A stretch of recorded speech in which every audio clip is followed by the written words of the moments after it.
लोकसभा चुनाव 2024 के तीसरे चरण में आगरा सुरक्षित और फतेहपुर सीकरी संसदीय सीट पर मतदान होगा।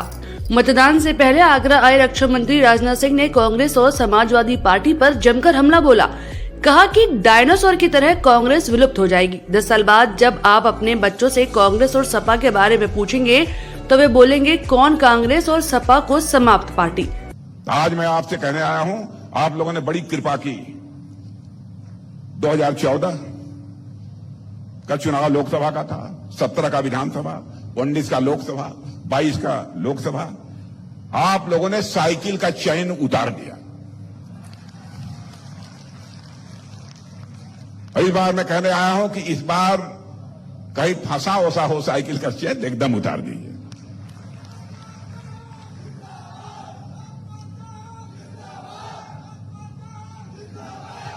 और मुझे लगता है कुछ दिनों के बाद लोग पूछेंगे कि अब जो हालत होती जा रही है कांग्रेस की, सपा की, कांग्रेस के बारे में तो मुझे लगता है कि जैसे कि आज के कुछ वर्षों पहले डायनासोर पूरी धरती से, पूरी पृथ्वी से लुप्त हो गया, वैसे ही कांग्रेस भी लुप्त हो जाएगी।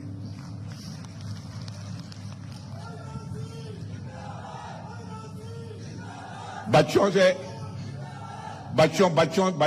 से पूछेंगे आप कि कौन कांग्रेस। बच्चे पूछेंगे कांग्रेस, तो बच्चे कहेंगे कौन कांग्रेस। 10 वर्षों के बाद यही हालत होने वाली है। और सपा के बारे में यदि बच्चों से पूछेंगे तो बच्चे कहेंगे सपा का मतलब होता समाप्त पार्टी। यह हालत हो गई। रक्षा मंत्री ने कांग्रेस को घेरते हुए कहा कि राष्ट्रपिता महात्मा गांधी के 2 ही सपने थे, एक कांग्रेस पार्टी को भंग कर देना और दूसरा गरीबी हटा देना। उन्होंने प्रधानमंत्री नेहरू से लेकर मनमोहन सिंह तक को कटघरे में खड़ा किया।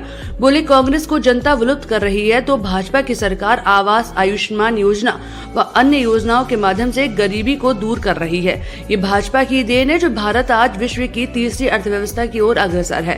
पंडित जवाहरलाल नेहरू भारत के प्रधानमंत्री थे। उन्होंने भी कहा था हमें समर्थन दीजिए, हमारी सरकार बनाइए, हम देश से गरीबी मिटाना चाहते हैं।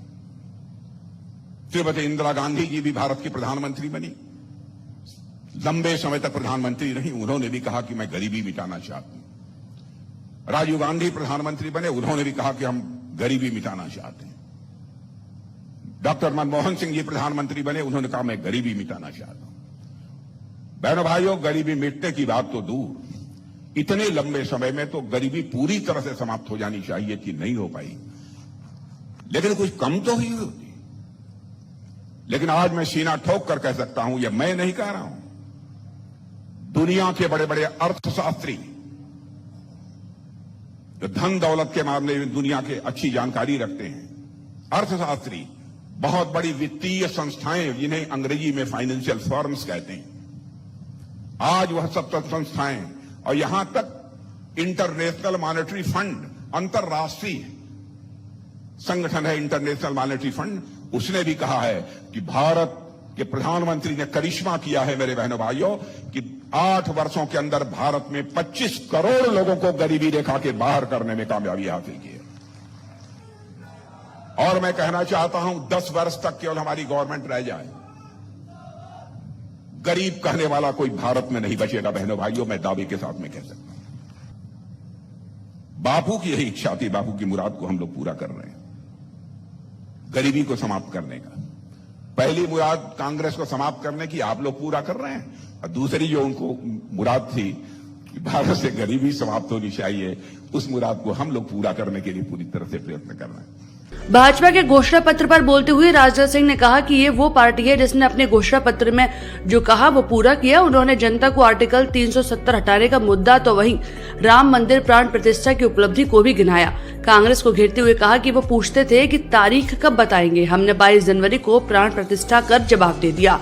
तो वहीं अब जब प्रभु राम कुटिया से निकलकर अपने महल में पहुंच गए हैं तो राम राज्य भी आएगा। और भाजपा का जहां तक प्रश्न है, देखिए व्यक्ति हमारे यहां कोई कुछ कह दे न करे, यह हो सकता है, लेकिन पार्टी यदि जो कह देगी वो करके रहेगी। कोई हमको बतला दे कि हमारी पार्टी के घोषणा पत्र में, क्योंकि बराबर 2014 में तो पार्टी का राष्ट्रीय अध्यक्ष मैं स्वयं था, इसलिए स्वयं देख रहा था, 2019 में भी प्रधानमंत्री ने कहा कि राजनाथ जी ही देखेंगे। इस बार भी 2024 में उन्होंने कहा चुनावी घोषणा पत्र ही राजनाथ जी ही देखेंगे। बराबर उनको इस बात की चिंता रहती है कि ऐसा ना हो हम कुछ कह दें और करें ना। मैं आपको याद दिलाना चाहता हूं, हम लोगों ने कहा था ना, 51 से कहते चले आ रहे हैं, जिस दिन संसद के दोनों सदनों में भारतीय जनता पार्टी को स्पष्ट बहुमत मिल जाएगा, डंके की चोट पर हम जम्मू कश्मीर की धारा 370 को समाप्त करेंगे मेरे बहनों भाइयों, और जम्मू कश्मीर का वही दर्जा होगा जो हिंदुस्तान के अन्य राज्यों का दर्जा होगा। कर दिया। कहा था ना, रामलला हम आएंगे, मंदिर वहीं बनाएंगे।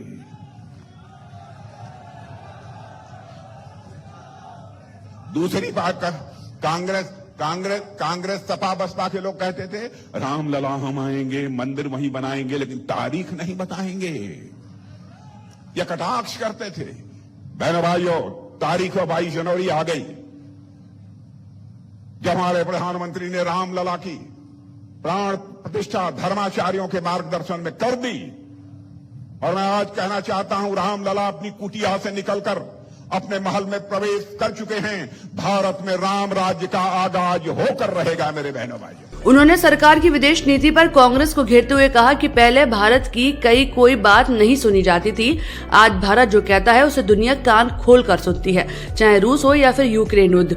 जब विश्व इस युद्ध से जूझ रहा था, तब वहां फंसे 30,000 विद्यार्थियों को सकुशल लाने का काम भी इसी सरकार ने करके दिखाया। पहले कुछ बोलता था तो भारत की बातों को जितनी गंभीरता पूर्वक लिया जाना चाहिए लोग नहीं लेते थे। भारत कमजोर देश है,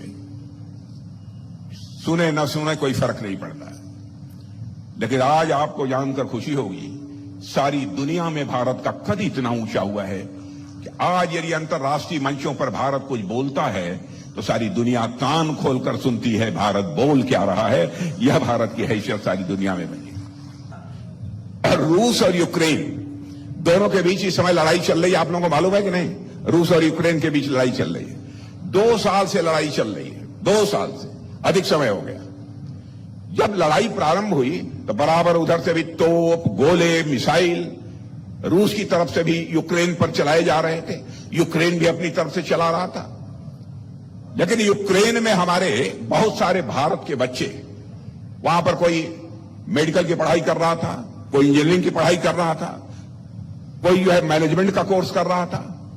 लगभग ऐसे 24, 25, 26 हजार बच्चे या 30,000 के आसपास होंगे।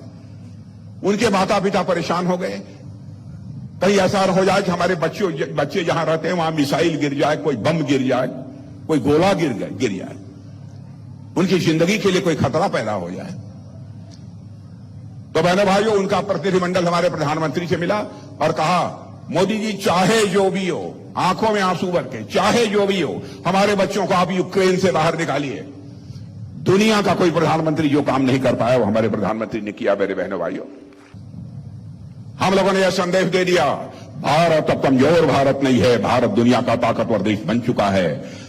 भारत सीमा के इस पार भी मार सकता है, जरूरत पड़ेगी तो सीमा के उस पार भी जाकर मार सकता है। यह भारत के पास था। रक्षा मंत्री राजनाथ सिंह ने मंच से जनता से भाजपा प्रत्याशी को 5 लाख से अधिक वोटों से जिताने की अपील की और जल्द ही दोबारा आने का भी वादा किया। इस दौरान रक्षा मंत्री ने बहा के जरार मंडी समिति मैदान से भाजपा प्रत्याशी राजकुमार चाहर को जिताने की भी अपील की। ब्रजभूषण, आगरा अपडेट।